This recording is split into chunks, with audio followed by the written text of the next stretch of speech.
ini perilaku-perilaku yang tidak biasa nih di masyarakat kita. Bahwa pencemaran, hujatan, dan yang paling penting ini ada unsur ya mengungkap data pribadi orang.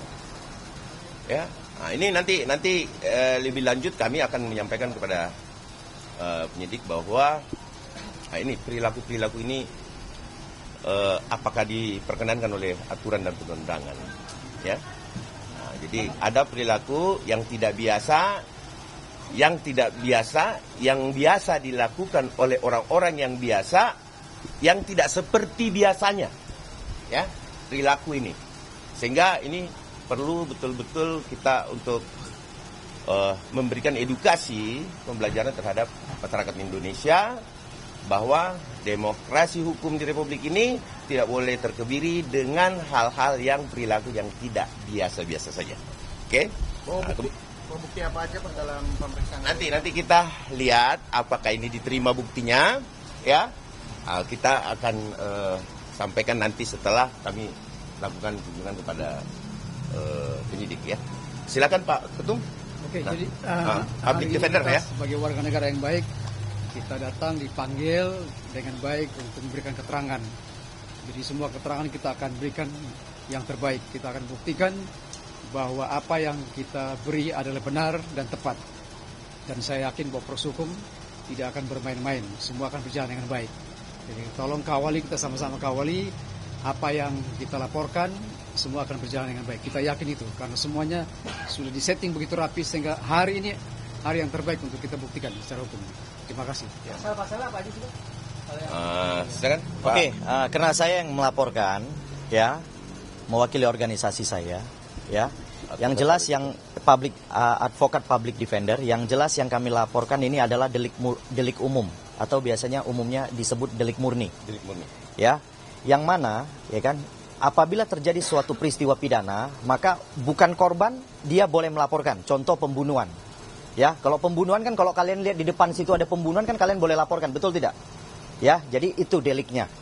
Jadi jelas ini perlu teman-teman pahamin bahwa yang dilaporkan oleh Pak Jokowi di Polda Metro Jaya itu adalah delik aduannya.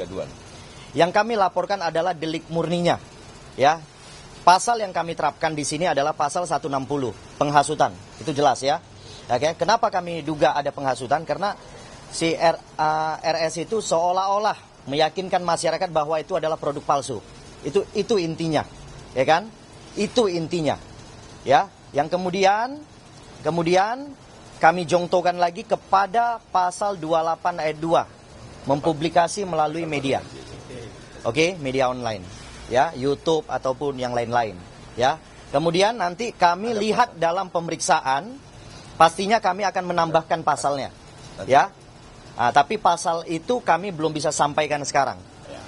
Ya, kami belum bisa sampaikan karena nanti pada saat pemeriksaan aja. Nah, pada saat pemeriksaan kita akan lihat memang apabila ada terkait terhadap unsur yang nanti kami mau nambahkan pasalnya, maka kami akan tambahkan. Oke? Ada yang mau ditanyakan? Silakan teman-teman. Intinya bahwa pasal yang kita terapkan adalah pasal-pasal yang memang delik murni. Ya, absolute offenses.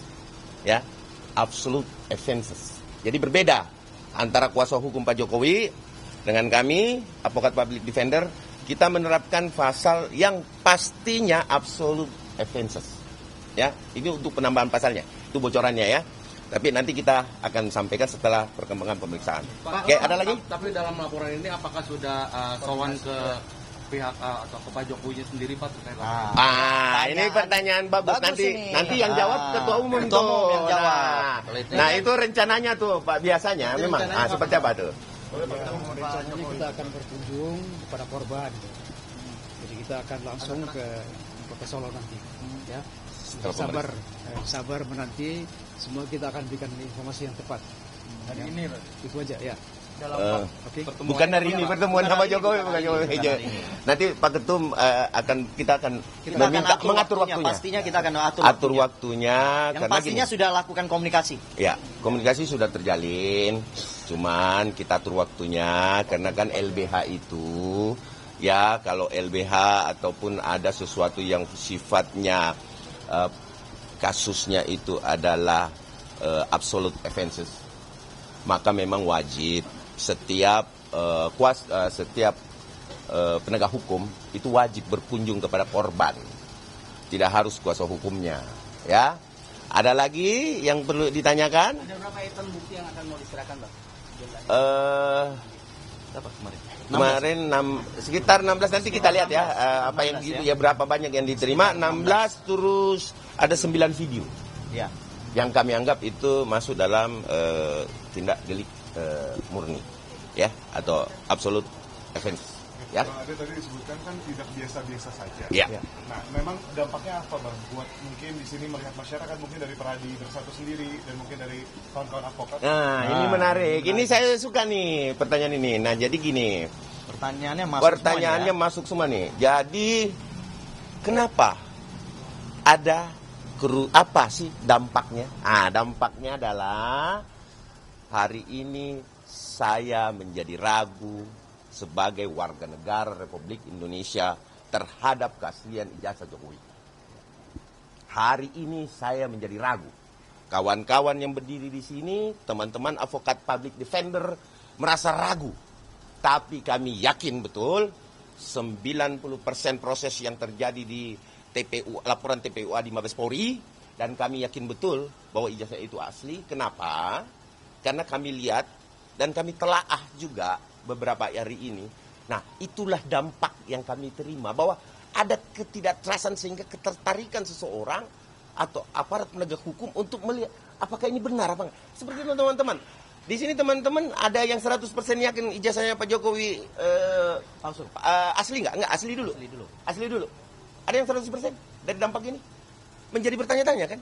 Nah, ini pertanyaan ini adalah pertanyaan ini yang membuat kami, ini adalah perilaku yang tidak biasa. Kalau itu asli dan itu sudah dinyatakan oleh lab sampai kemanapun di laboratorium, uji kertas dan lain sebagainya, serta foto dan lain sebagainya, bahwa itu asli, saya yakin kok pihak pembenci Jokowi atau orang-orang yang memang menaruh kebencian terhadap Bapak Joko Widodo, ya, yang memang betul-betul saya anggap perilaku tidak biasa yang biadab ya, bisa dikutip gitu, bahwa ini perilaku yang biadab, bahwa ketika kemudian Pak Jokowi tidak memiliki kebaikan, ingatlah dia pernah memimpin kita loh 10 tahun ya, 10 tahun, dan itu tidak terjadi gejolak apa-apa, dan perkembangan 11-5% yang saya lihat dari beberapa media juga ada kan perkembangan, termasuk inflasi, kita mampu menekan dan lain sebagainya, dan membayar utang kita.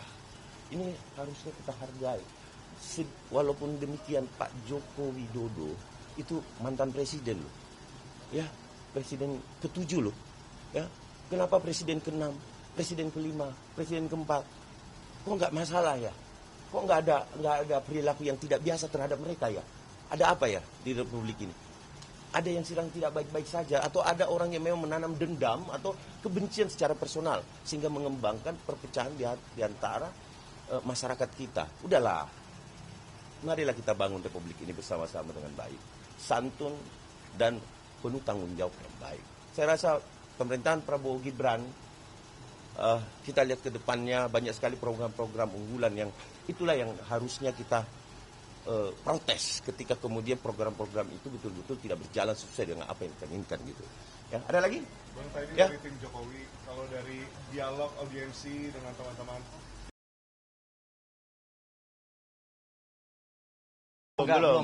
Ini kan Itu masih tahap ini awal tahap ini. awal ya. Tahap awal saya minta Kan kita Ya, pelapor, benar. ngapain kita kucuk-kucuk datang ke PH daripada RS? korban Untuk apa? harusnya.